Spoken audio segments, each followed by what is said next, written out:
Biar anak-anak datang kepadaku. Itu sabda Yesus, Dia memanggilku. Kini aku datang, siap mendengarnya. Kini aku datang, Yesus memanggilku. Bapak, Ibu, dan saudara terkasih, salam sehat penuh kerahiman Tuhan, salam katekese. Tadi kita telah mendengarkan nyanyian Biar Anak-anak Datang Kepadaku. Itulah juga yang ingin kita bahas bersama pada kesempatan yang indah ini dalam suasana sukacita Natal.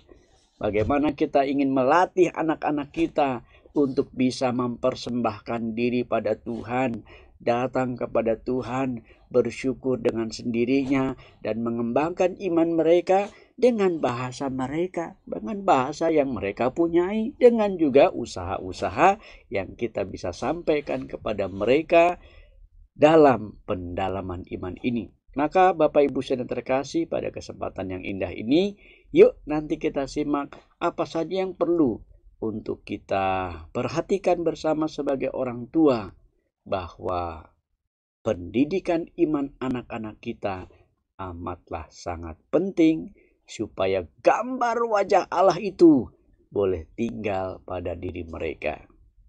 Baiklah saudara-saudara terkasih, pada kesempatan yang indah ini saya mengambil satu kutipan dari kitab suci, khususnya Injil Markus bab 10.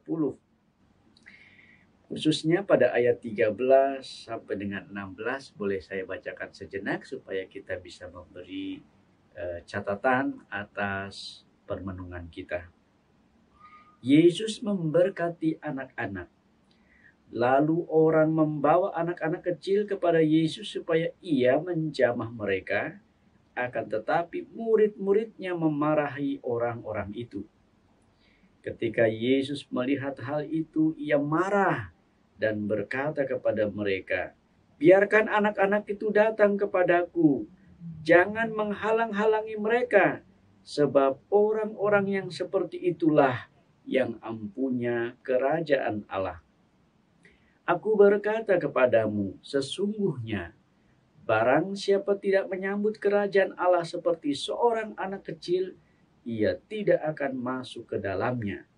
Lalu ia memeluk anak-anak itu, dan sambil meletakkan tangannya atas mereka, Yesus memberkati mereka. Bapak, Ibu, dan saudara terkasih, dari perikop Injil Markus ini sebetulnya sangat jelas ya. Yesus mencintai anak-anak. Yesus memberkati anak-anak. Dan Yesus bahkan menggarisbawahi bahwa anak-anak adalah benih kerajaan surga. Bahkan lebih khusus dikatakan empunya kerajaan Allah.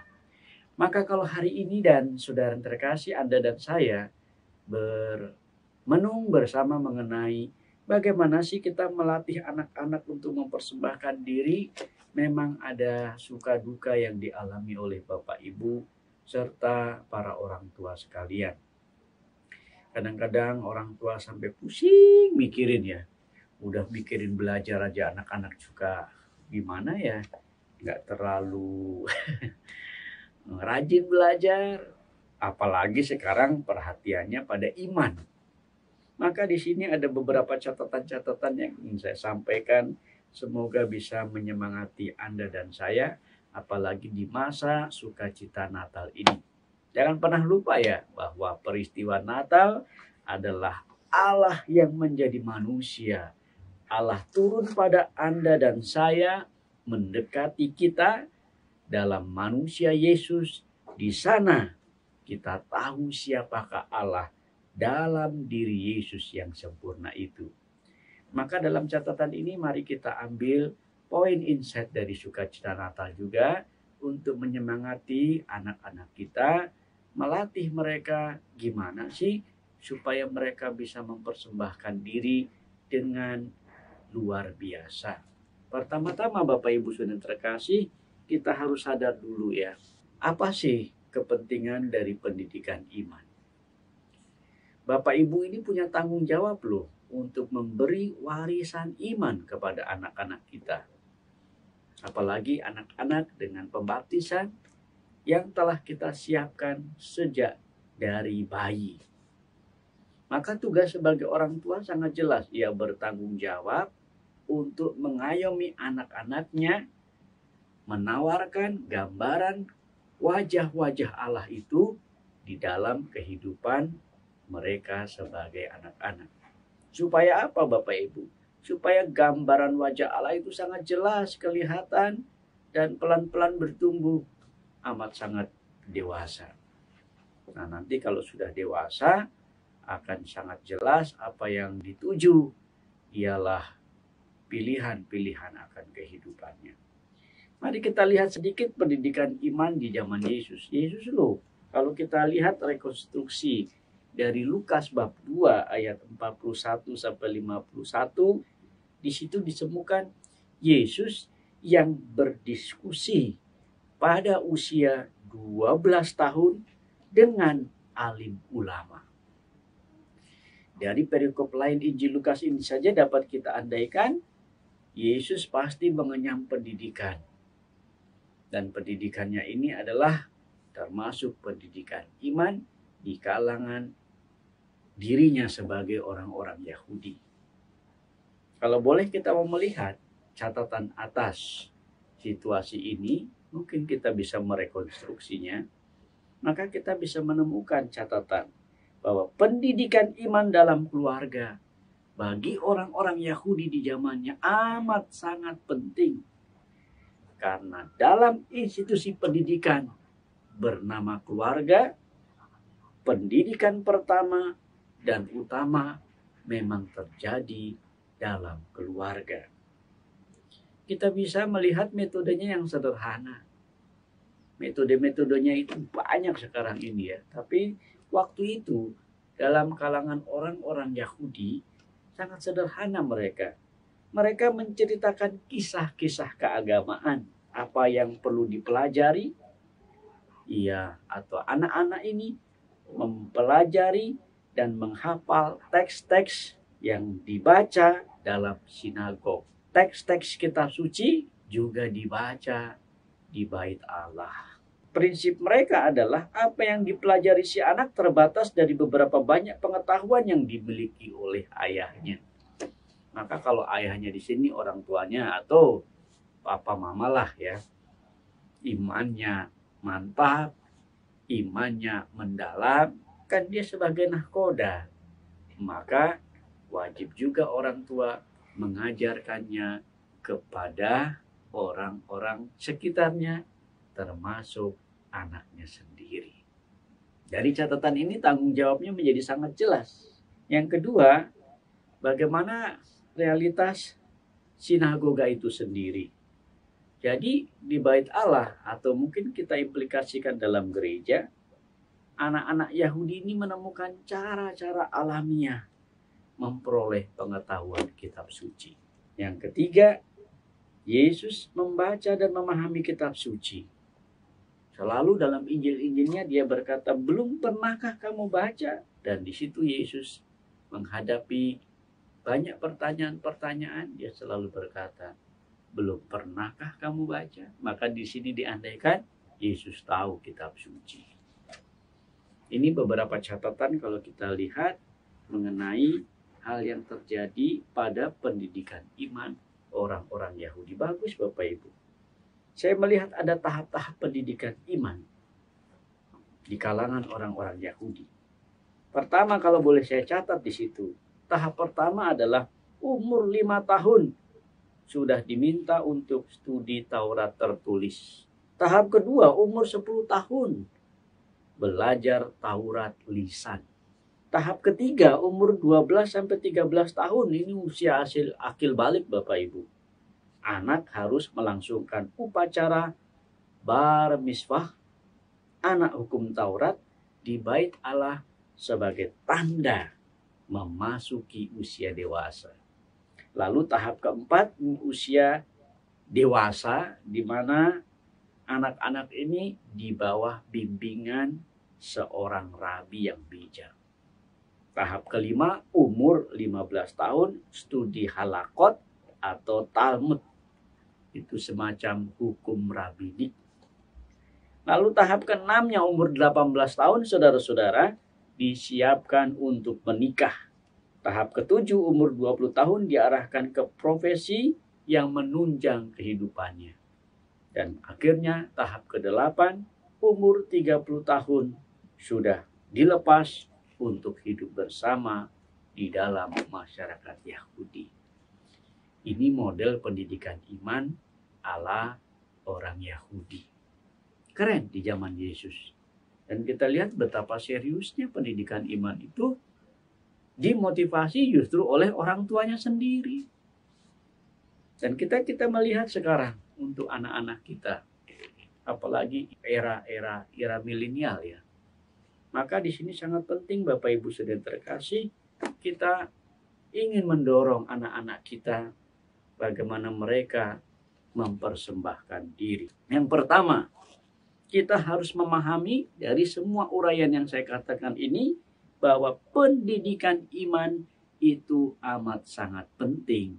Apalagi pendidikan iman anak yang kita mulai berjenjang dari usia dini, usia anak-anak sampai kepada usia lanjut. Itu harus berlangsung terus saudara-saudara. Tidak pernah hilang begitu saja Bapak Ibu. Pendidikan iman harus terus mengalami berkelanjutan. Maka dalam catatan ini amat sangat penting karena dengan pendidikan iman itu kita menawarkan wajah-wajah Allah yang senantiasa hidup tahap demi tahap. Tentu saja anak kita ini kalau ibarat dari gereja kita ada tahap bina iman anak, ada tahap bina iman remaja, ada tahap orang masuk sekami, dan kemudian OMK, dan akhirnya persiapan-persiapan untuk menikah. Pendidikan iman ini amat penting untuk selalu dimonitoring oleh papa mama, gitu ya. Ini yang pertama harus disadari bahwa orang tua punya tanggung jawab untuk mengembangkan anak-anak kita belajar bersyukur, belajar mengenal Tuhan, belajar mempersembahkan diri. Yang kedua bagi saya, mari kita mulai dengan bahasa gerak-gerik anak. Kadang-kadang kita bisa belajar dari bahasa psikologi. Bagaimana anak di tahap awal itu perlu apa sih dia? Kadang-kadang perlu perlindungan. Kadang-kadang tahap yang lainnya, anak itu tahu baik dan jahatnya. Anak-anak butuh motivasi, idola-idola gitu ya. Nah kita dengan pendidikan iman bisa main di situ.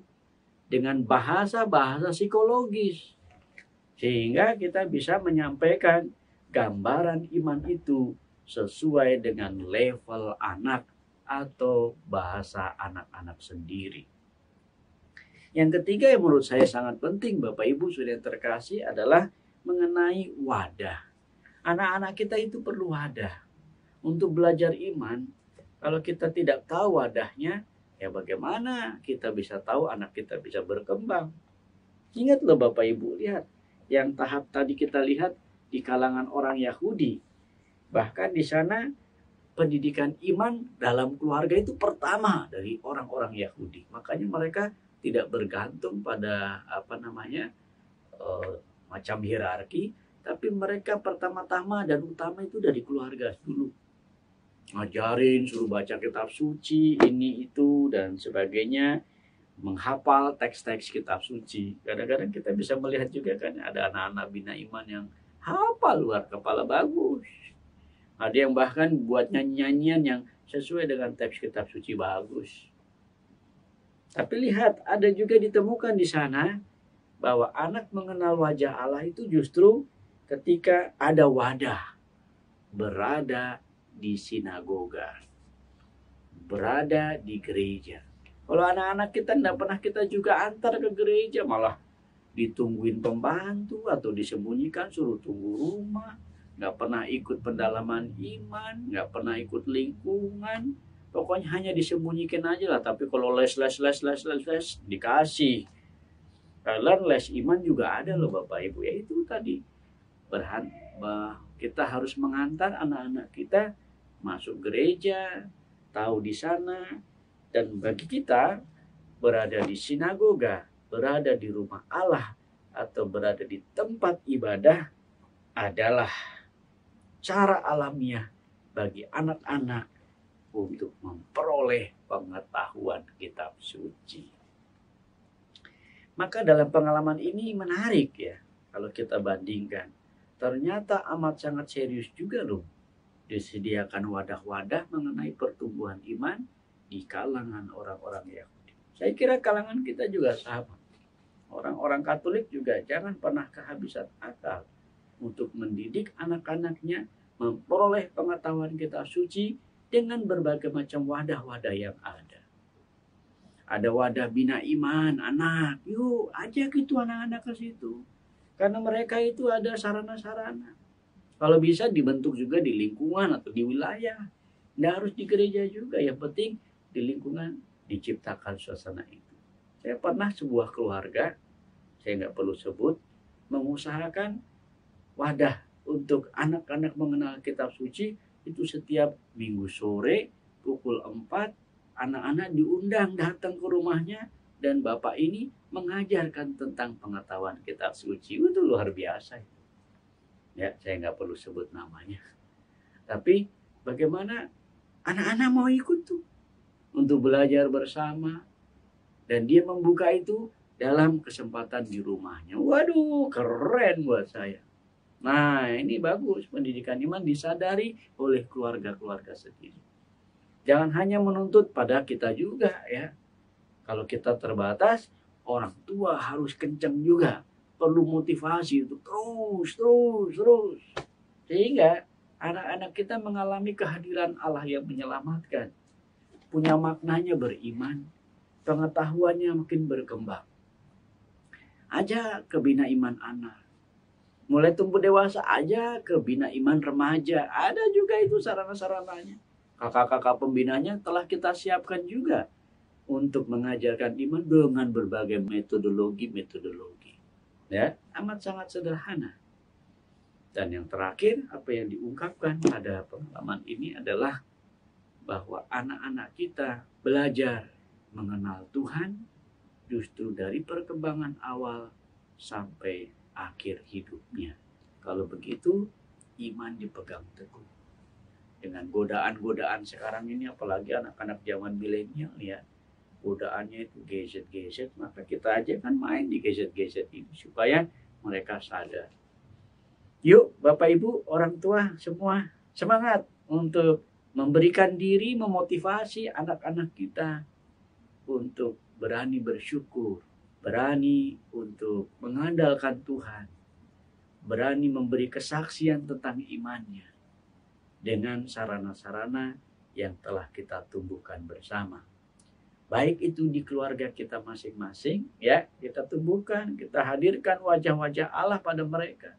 Dan akhirnya juga dalam gereja-gereja, serta komunitas-komunitas di mana kita mengembangkan iman. Saya kira ini adalah motivasi yang luar biasa. Semoga dengan pemahaman kecil ini atau katekese ini, kita semakin sadar bahwa anak-anak kita adalah tanggung jawab orang tua.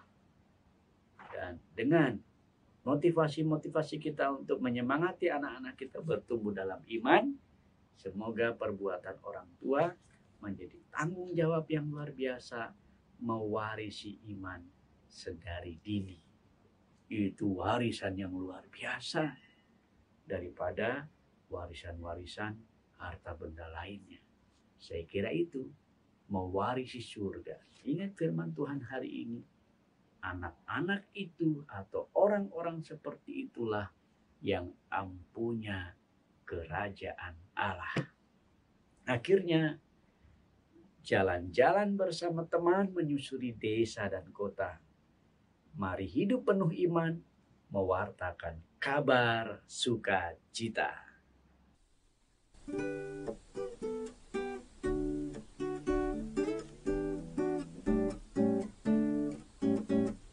Tong tong tong tong tong, ada setan di bawah kolong. Tong tong tong tong tong, bisik setan untuk berbohong. Tong tong tong tong tong, panggil Yesus untuk menolong. Yesus datang, aku pun gak jadi bohong. Bohong, bohong, bohong, bohong itu dosa. Bohong, bohong, bohong, bohong itu dosa. Bohong, bohong, bohong, bohong itu dosa. Anak Tuhan tidak boleh berbohong. Tong tong tong tong tong, ada setan di bawah kolong.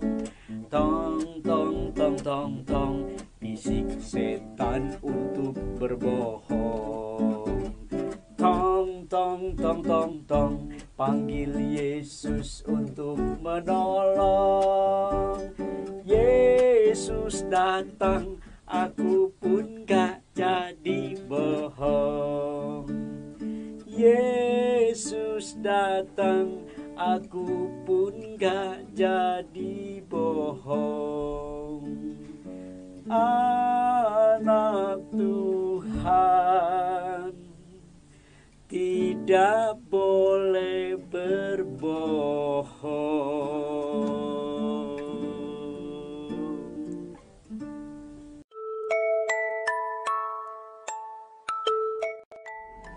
Mari kita daraskan doa keluarga. Dalam nama Bapa dan Putra dan Roh Kudus. Amin.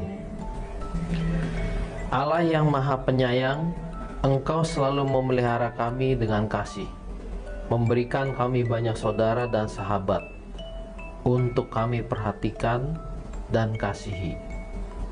Ketika kami bertemu dengan sesama, Engkau mengajak kami untuk memahami dengan bersikap toleran dan menerima tanpa melihat perbedaan di antara kami semua. Engkau memberi pengertian kepada kami tentang sesama yang selalu mengisi cerita iman kami. Engkau hadir dalam kebersamaan dan empati, supaya kami dapat mengembangkan kasih itu pada siapa saja. Jadikanlah persaudaraan kami menyemangati dan mendukung. Berikanlah kami selalu hati yang gembira, agar bertetangga menjadi asik dan menyenangkan, dan persaudaraan kami saling menguatkan. Dalam masa Advent ini, buatlah kami semua bersaudara, bersemangat persatuan dalam kebinekaan, agar kami dipenuhi dengan sukacita, menyambut Natal akan menjelang. Keluarga Kudus, doakanlah kami. Amin. Dalam nama Bapa dan Putra dan Roh Kudus. Amin.